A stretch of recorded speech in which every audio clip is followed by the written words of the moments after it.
I didn't go looking for proof. That's what keeps replaying in my head. I wasn't suspicious. I wasn't snooping. I wasn't even in a bad mood that night.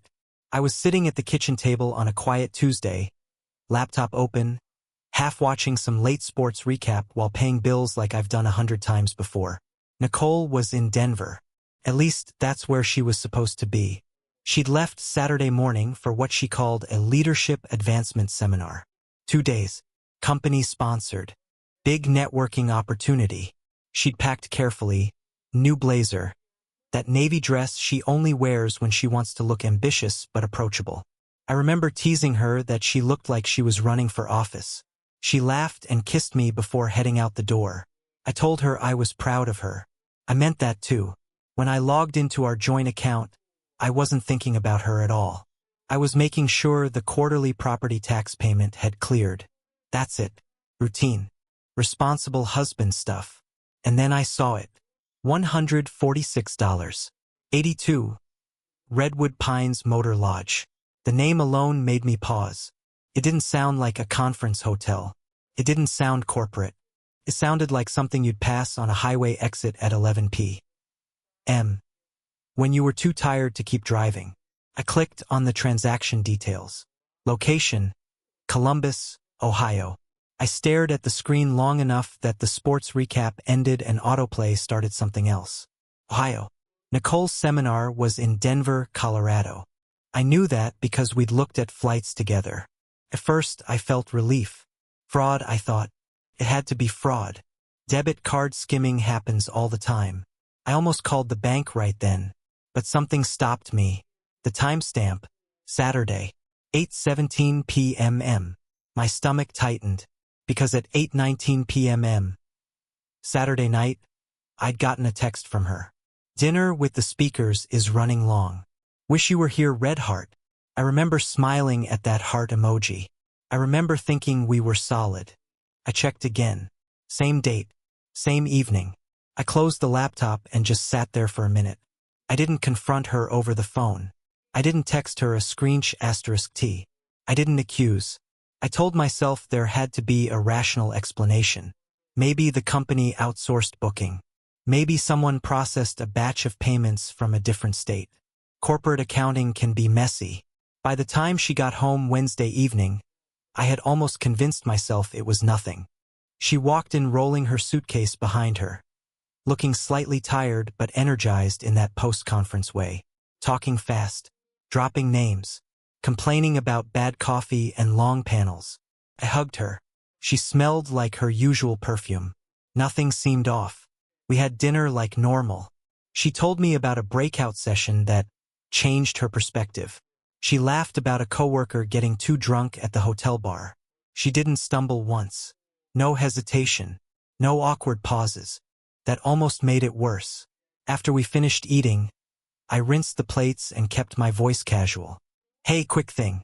I noticed a charge on the account while I was paying bills. She didn't look up from her wine glass. What kind of charge? Redwood Pines Motor Lodge. In Ohio. The change was microscopic. A half-second pause. A flicker in her eyes. The kind you only catch if you're already paying attention. Then it was gone. Oh, she said lightly. That. My pulse ticked up. Yeah, that. She took a slow sip of wine before answering. It's probably a processing thing. Sometimes companies route payments through weird subsidiaries. Why? I just didn't recognize it. Thought maybe someone skimmed the card. She set her glass down a little too firmly. Adam, she said, her tone sharpening. Are you auditing me? That caught me off guard. No, I'm asking about a motel charge in another state. She leaned back in her chair, arms folding across her chest. You realize how that sounds, right? How what sounds? Like you're looking for something. The conversation shifted before I could grab hold of it. I'm not looking for anything, I said carefully. I was just confused. You were in Denver. I was in Denver, she replied, clipped. Then why is there a motel in Ohio? Her jaw tightened, and then it flipped. You know what? She said, voice rising just enough to sting. I'm exhausted, Adam. I just spent 2 days trying to grow professionally, and I come home to an interrogation over $146? I'm not interrogating you. It feels like it. That word again. Feels. I asked one question. No, she snapped. You implied I'm lying. I blinked. I didn't. You did. And honestly, this is becoming a pattern. Pattern? Lately you've been distant, watching me, questioning little things. It's suffocating. Suffocating. I felt like I'd stepped into a conversation I didn't remember starting. I support your career, I said, trying to stay calm. I've never stopped you from traveling. I've never. It's not about stopping me, she cut in. It's the constant undertone that I need to justify myself, that I'm being evaluated. I asked about a bank charge, and I answered.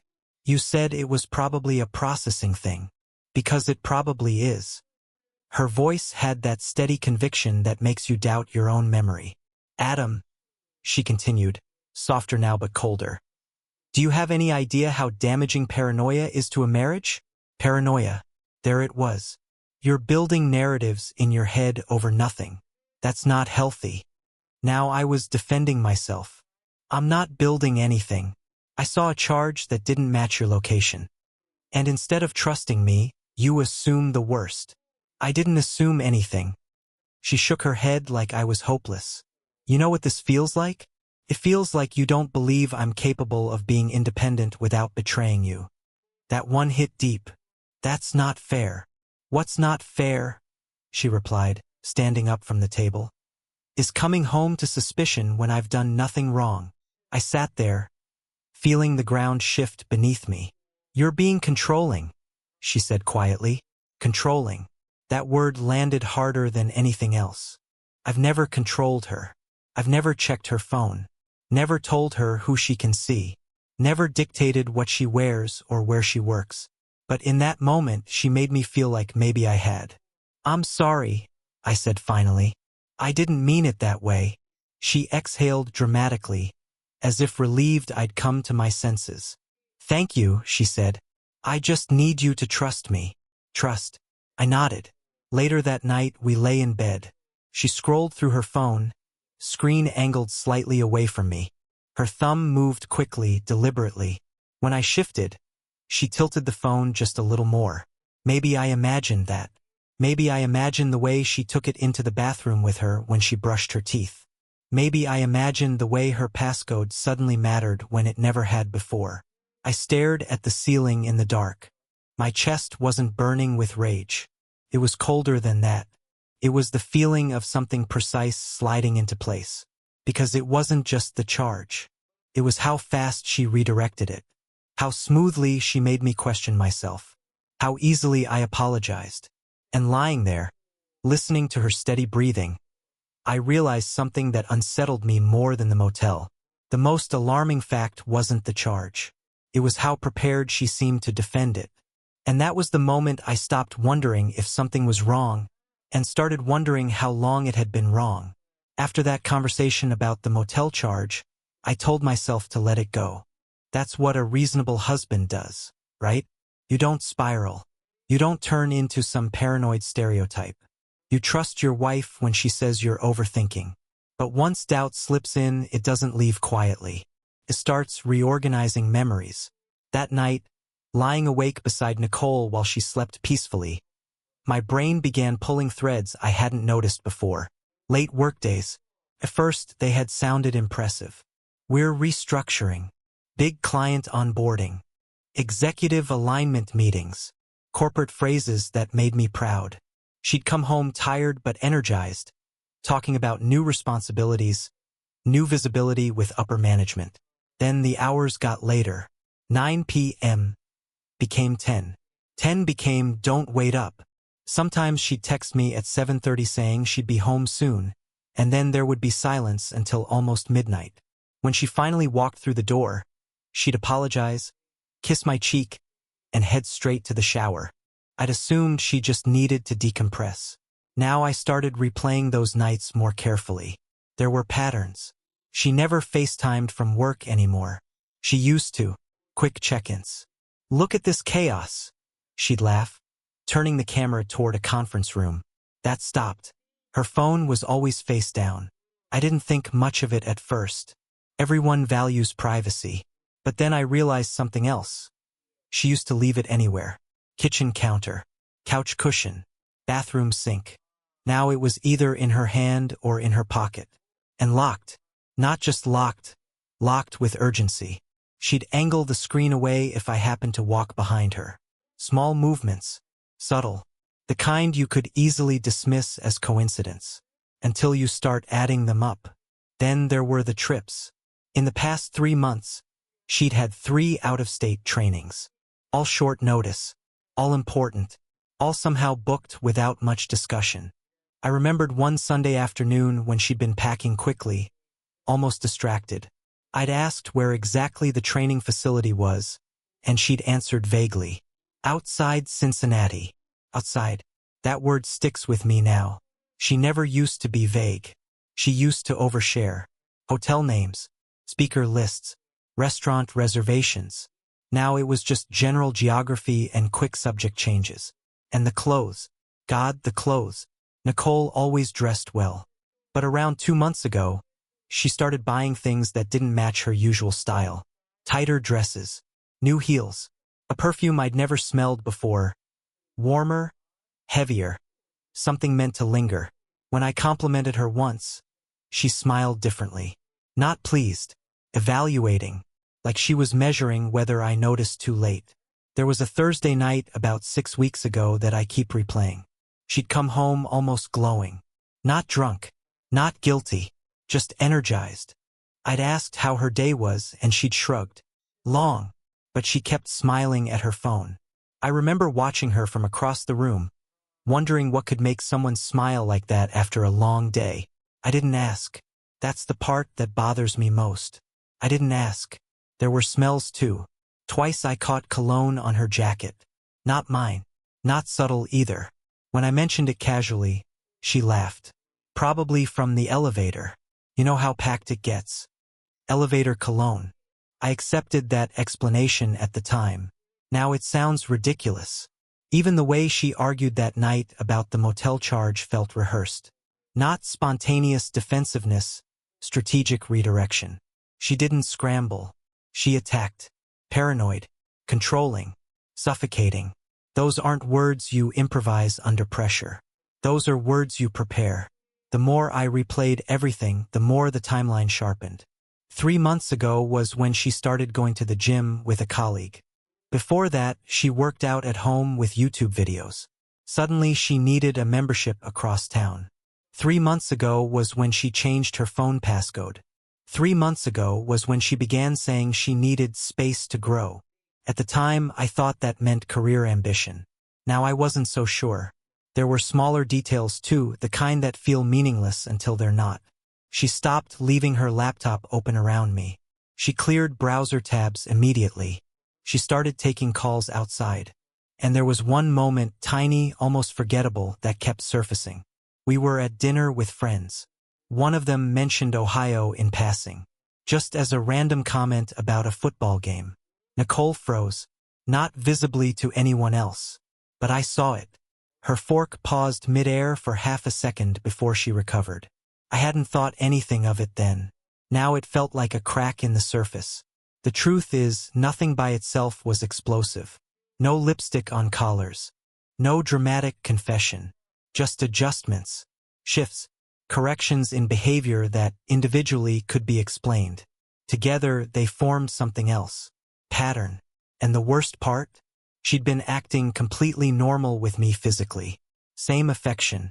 Same casual touches. Same morning coffee routine. Which meant one of two things.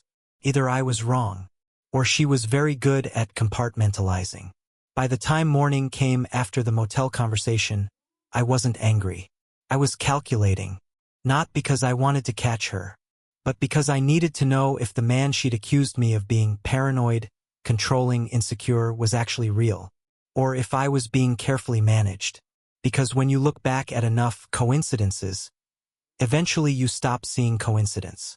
You start seeing choreography. And if that was true, then the motel charge wasn't a mistake. It was a leak, and I needed to find out how deep the water went. I didn't go looking for a second phone. If I had, maybe I could tell myself I forced what I found. But I wasn't searching for secrets.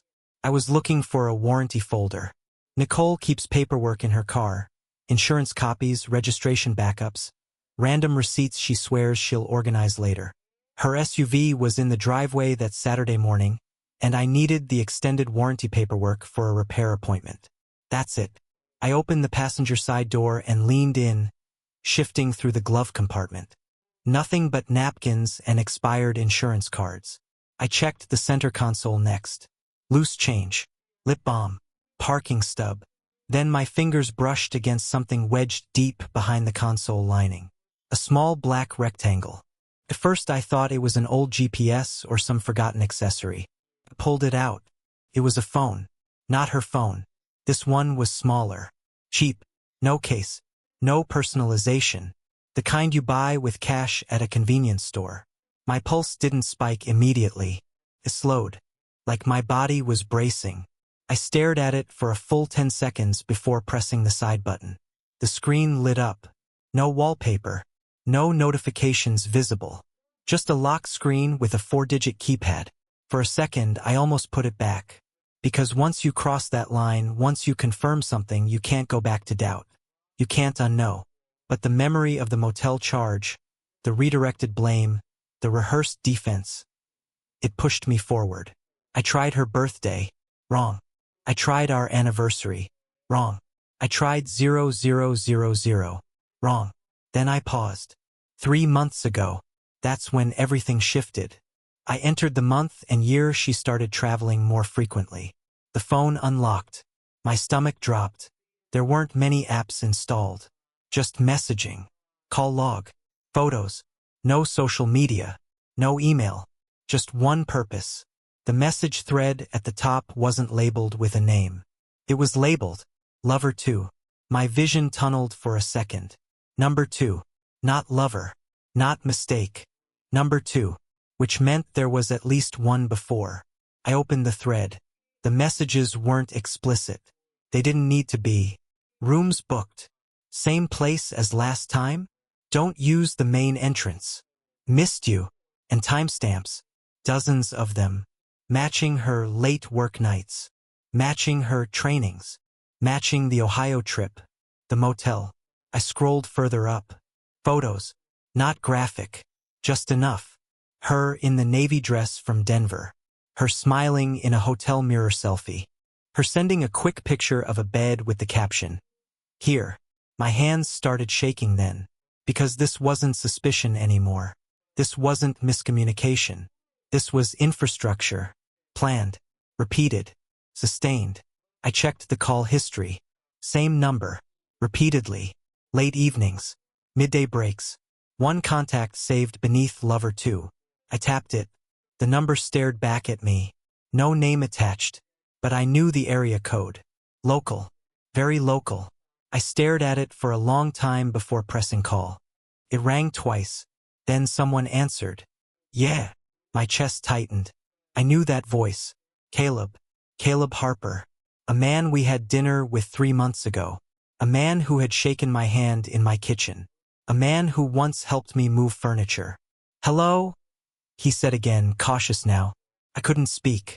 He exhaled slowly. Adam? Silence confirmed everything. I hung up. The world felt unnaturally quiet. Lover 2. Caleb wasn't some random coworker. He was inside our circle. Which meant proximity. Access. Comfort. I scrolled back through the messages again. This time noticing the details I'd missed. References to other weekends. Inside jokes. A shorthand built over time. This wasn't new. It wasn't spontaneous. It wasn't one bad decision. It was a system. And the label haunted me more than the content. Number 2. That meant organization. Categorization. A ranking. I checked the contacts list.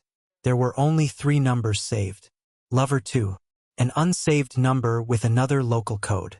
And something labeled gym. The gym. The membership across town.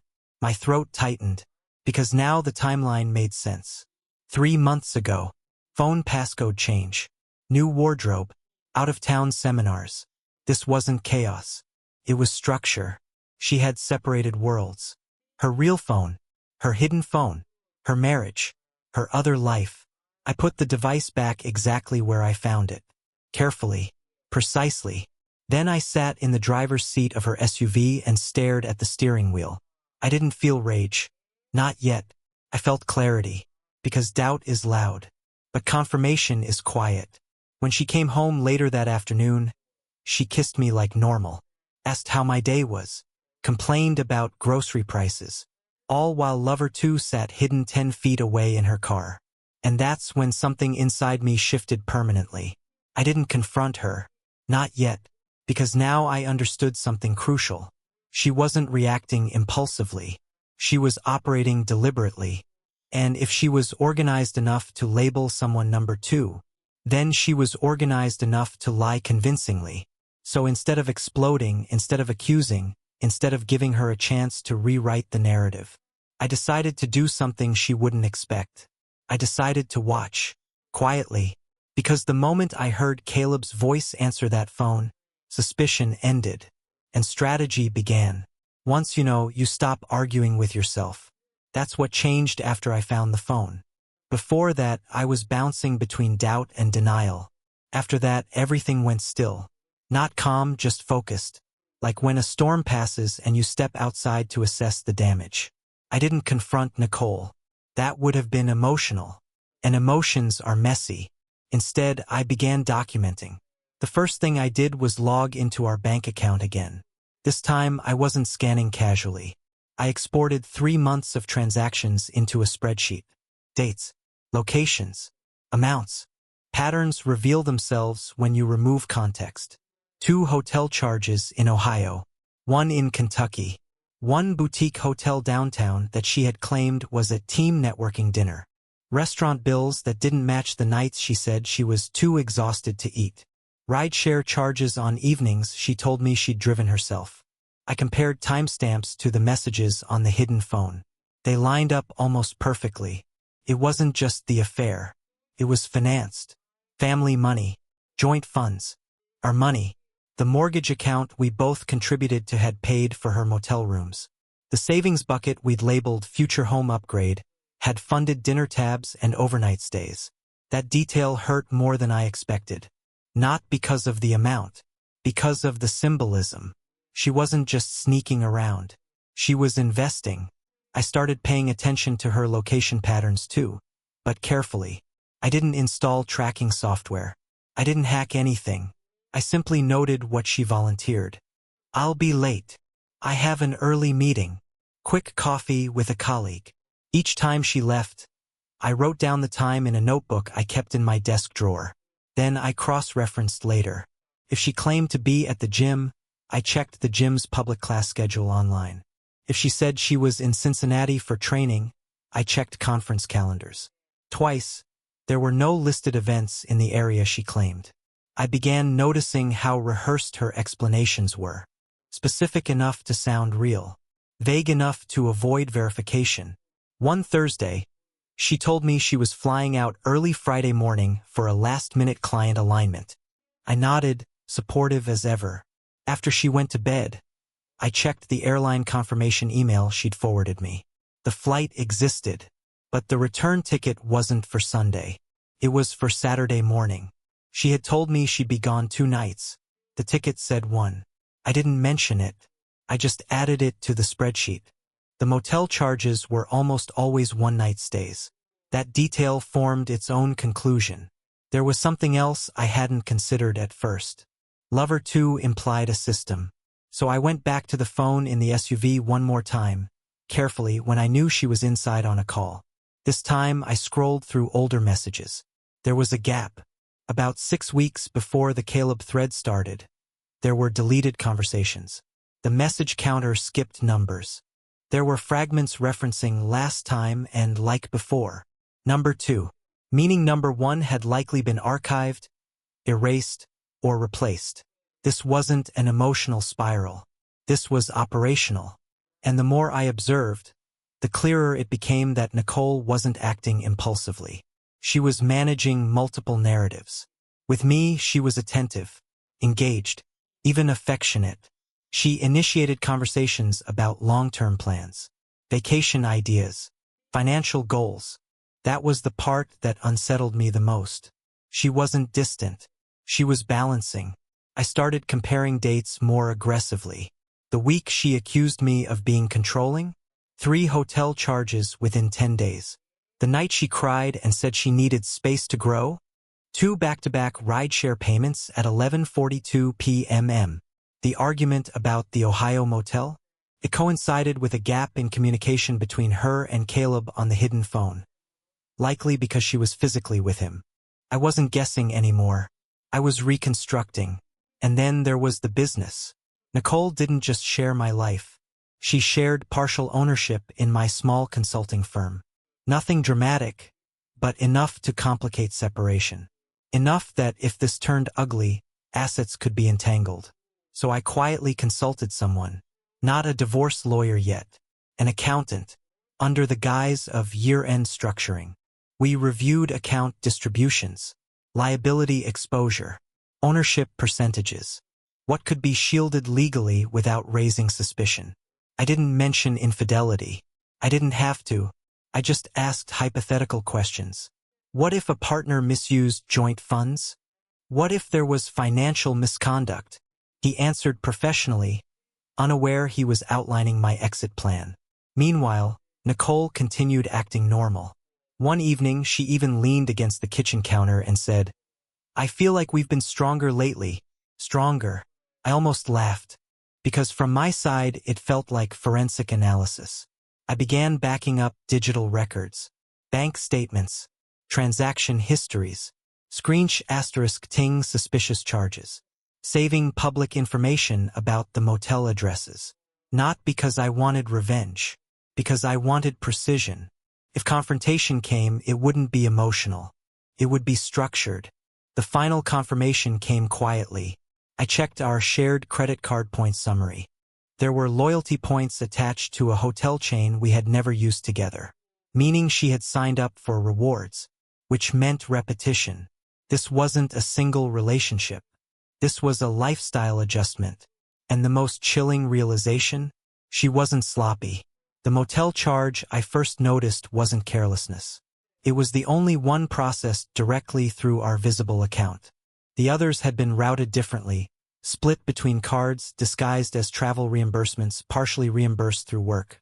That first charge had slipped, a crack in the system, and instead of panicking when I asked about it, she blamed me. Because if you control the emotional tone, you control the narrative. But here's what she didn't realize. The moment I heard Caleb's voice, the moment I saw the spreadsheet align, the moment I noticed the loyalty points, I stopped being reactive. I became patient. And patience is dangerous when someone thinks they're smarter than you.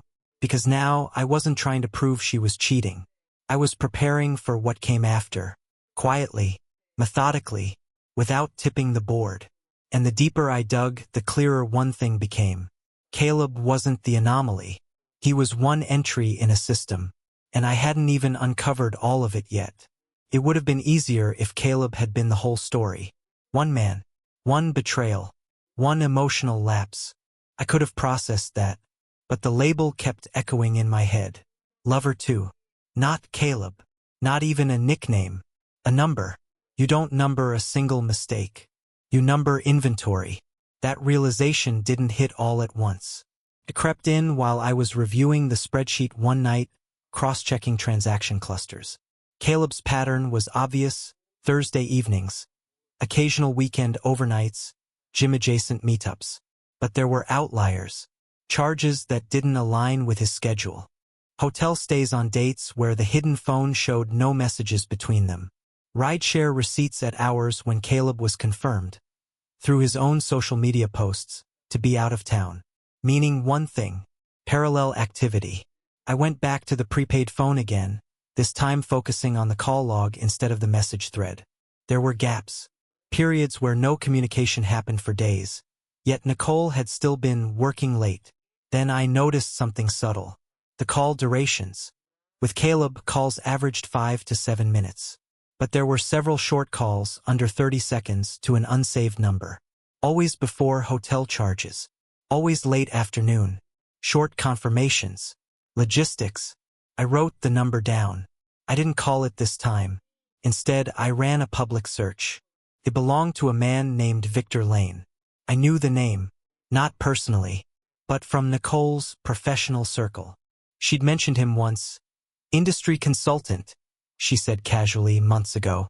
That was it. No elaboration. I checked his online profile. Married. 2 kids.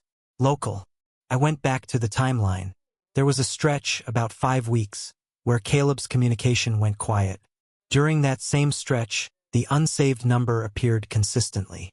Hotel charges during that window were slightly higher end. Different locations. Different pattern. My chest felt tight, but not in the explosive way I expected. It was more like watching a structure you thought was small reveal hidden floors. Lover 2. Which meant Caleb wasn't even first. He was replacement. Rotation. I scrolled through older system backups on our shared cloud account. Not her phone, but photo metadata tied to travel. Nicole always loved taking pictures of city skylines, coffee cups, hotel lobbies. Even when she didn't post them, I filtered by location tags. Cincinnati, Columbus, Louisville. Each cluster matched a training. Each training had no verifiable conference listings. And in the metadata of one image, a mirror selfie she'd sent to me saying, "Miss you." There was something I hadn't noticed before. A second wine glass on the nightstand, partially cropped. I zoomed in. 2 place settings. That image was from before Caleb. Before the gym membership. Before the motel charge. Which meant this didn't start 3 months ago. It evolved 3 months ago. There's a difference. I started reconstructing backward. 6 months ago. She'd suggested we redefine independence in our marriage. 8 months ago. She'd said she felt stuck. 10 months ago. She'd attended her first regional summit. That summit corresponded with the earliest hotel loyalty points, which meant the pattern predated Caleb entirely. Caleb wasn't the origin. He was continuation. And the most unsettling realization came quietly one afternoon when she laughed at something on her regular phone while sitting across from me. She wasn't nervous. She wasn't guilty. She was comfortable, because she wasn't juggling chaos. She was managing compartments. With Caleb, she had history. With Victor, or whoever held that second number, she had professional cover. With me, she had stability. Each version of her tailored to the audience. And I began to understand something that hurt deeper than the physical betrayal. This wasn't about passion. It wasn't about emotional neglect. It was about structure. She had engineered a life where no single man carried all her needs. With me, she had security and shared assets. With one, she had excitement. With another, validation. And maybe there were more. The numbering suggested scalability. I checked one final detail that night. Our shared calendar. Nicole had started blocking out time under vague labels. Strategy session. Wellness check. Client sync. I cross-referenced those blocks with transaction timestamps. They matched hotel check-ins within 15 minutes. Every time. This wasn't recklessness. It was scheduling. And the more I traced it, the clearer it became that she hadn't stumbled into a double life. She'd built it gradually, layer by layer, maintained by discipline, sustained by confidence that I would never look too closely. The final confirmation came from the gym. I stopped by one afternoon under the excuse of exploring a membership myself. I asked casually about Nicole's attendance. The receptionist smiled. "Oh, she doesn't come often anymore. Mostly just meets people in the cafe area." Meets people, not trains. That detail sealed it. The gym wasn't fitness. It was staging. Caleb may have been number 2. Victor may have been number 1. Or maybe the numbers had rotated. But one thing was undeniable. Nicole wasn't living 2 lives. She was living several. And she was good at it. Which meant confronting her impulsively would only trigger denial. Tears. Blame shifting. Accusations of paranoia. I'd already seen how quickly she could reverse a conversation. No, if this was organized, Then my response needed to be more organized.